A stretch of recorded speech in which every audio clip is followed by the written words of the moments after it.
مزاج ملتا ہے میرا. کبھی انہوں نے وہاں کی گورنمنٹ کے بارے میں سنا کہ وہ گورنمنٹ کیا ہوتی ہے, اس کے اختیارات کیا ہوتے ہیں؟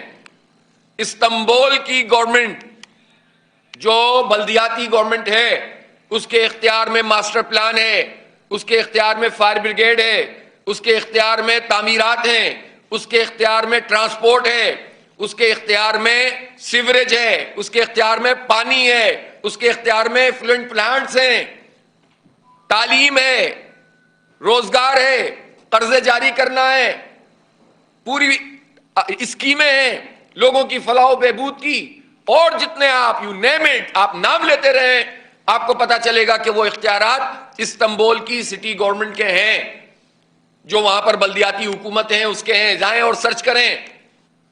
اسے کہتے ہیں بلدیاتی حکومت, اسے نہیں کہتے کہ K D A, M D A, L D A, Sindh building control authority, سارے اداروں پہ قبضہ کر لو اور سسٹم بنا دو اور بلدیات کو جو ہے وہ بالکل ایک طرف رکھ دو. اس کے نتیجے میں کبھی بھی ڈیولپمنٹ نہیں ہو سکتی. اس لیے کراچی سٹی گورنمنٹ ہی اس کا حل ہے, با اختیار ہو, تمام تر چیزیں اس کے ماتحت ہوں. اور اہم ترین بات یہ ہے کہ جس کو لوگ منتخب کریں اس کا میئر ہونا چاہیے, قبضہ میئر نہیں ہونا چاہیے. کراچی کے لوگوں نے جماعت اسلامی کو منتخب کیا, رائے دی, ووٹ دیے, دھوکہ کیا گیا, قبضہ کیا گیا. اور میں ان لوگوں سے پوچھتا ہوں کہ جنہوں نے اس قبضہ نظام کو ہم پر مسلط کیا ہوا ہے, جو قومی اور صوبائی اسمبلی کے انتخابات ہوئے اس میں فارم 47 کے ذریعے اور بلدیاتی انتخاب میں قبضے کے ذریعے انسانوں کو لاپتہ کر کے, غائب کر کے, ڈرا دھمکا کے اور خرید کے انہوں نے قبضہ سسٹم یہاں پر قائم کیا ہے. کیسے جو ہے شہر آگے بڑھ سکتا ہے؟ اس لیے جنہوں نے یہ سارا فساد کیا ہے وہی اس کو صاف کریں, وہی جو ہے وہ ٹھیک کریں اس پورے نظام کو. کیسے چل سکتا ہے اس طرح لوگ جو ہے وہ بے یار و مددگار اس طرح شہر کے اندر گھومتے رہیں؟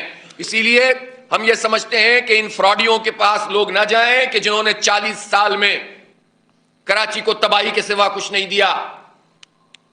ہم یہ سمجھتے ہیں کہ اس وقت آ گیا ہے کہ ہم میدان میں نکلیں.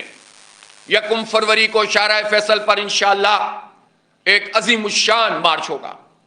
جینے دو کراچی کو مارچ. یہ وہ مارچ ہوگا کہ جو انشاءاللہ اس شہر کے نوجوانوں میں امید پیدا کرے گا, ان مافیاؤں سے نجات دلائے گا. اس میں انشاءاللہ ہم آگے کا پورا لائے عمل دیں گے. اب یہ مارچ برائے مارچ نہیں ہوگا. اب اس شہر کو اس وڈیرا شاہی نظام سے آزاد کرانا ہوگا, اس مافیائی نظام سے آزاد کرانا ہوگا, اس مافیا سے آزاد کرانا ہوگا جو خون نچوڑ رہے ہیں ہمارا اور ہمیں کچھ بھی نہیں دے رہے. 42% انکم ٹیکس یہ شہر کراچی دیتا ہے, 54% ایکسپورٹ یہاں سے ہوتی ہے, 60% سے زیادہ ریونیو پورے پاکستان کا یہ جنریٹ کرتا ہے. صوبائی حکومت کا 98% ریونیو یہاں سے جنریٹ ہوتا ہے. کراچی کے علاوہ ٹیکس دیتا کون ہے؟ آپ ذرا تھا حساب لگانا تو شروع کریں. اور اس شہر کے ساتھ یہ سلوک کیا جائے. منی پاکستان ہے, ہر زبان, ہر برادری, ہر مذہب سے تعلق رکھنے والے لوگ یہاں رہتے ہیں.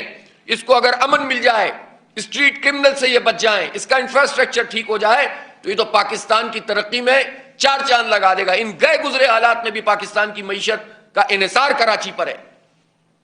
تو جو لوگ اس پورے نظام کی بات کرتے ہیں, جو لوگ یہ کہتے ہیں کہ سندھ میں سسٹم کام کر رہا ہے, تو وہ سسٹم کو اسلام آباد میں بٹھا دیتے ہیں. اور میں یہ کہنا چاہتا ہوں کہ یہ جو پروجیکٹ پیپلز پارٹی ہے اور پروجیکٹ بلاول ہے, اسٹیبلشمنٹ اس کو ختم کرے. بہت ہو گیا. کب تک آپ ان مافیاز کو ہم پر مسلط کرتے رہیں گے؟ یہ دھندے بازی ختم کی جائے اور لوگوں کا حق لوگوں کو دیا جائے, لوگوں کی رائے کا احترام کیا جائے. لوگ جس کو منتخب کریں اس کو اختیار ملے اور با اختیار سٹی گورنمنٹ کا نظام بنایا جائے. اس کے علاوہ کوئی مسئلے کا حل نہیں ہے. اور جو لوگ تعصبات پھیلا کر لوگوں کو لڑوا کر اپنی دکان چلانا چاہتے ہیں, انہیں ایک طرف کرنے کا وقت آ گیا. اس لیے جماعت اسلامی انشاءاللہ اس شہر کے امیر جماعت اسلامی حافظ نعیم الرحمان نیوز کانفرنس کر رہے ہیں.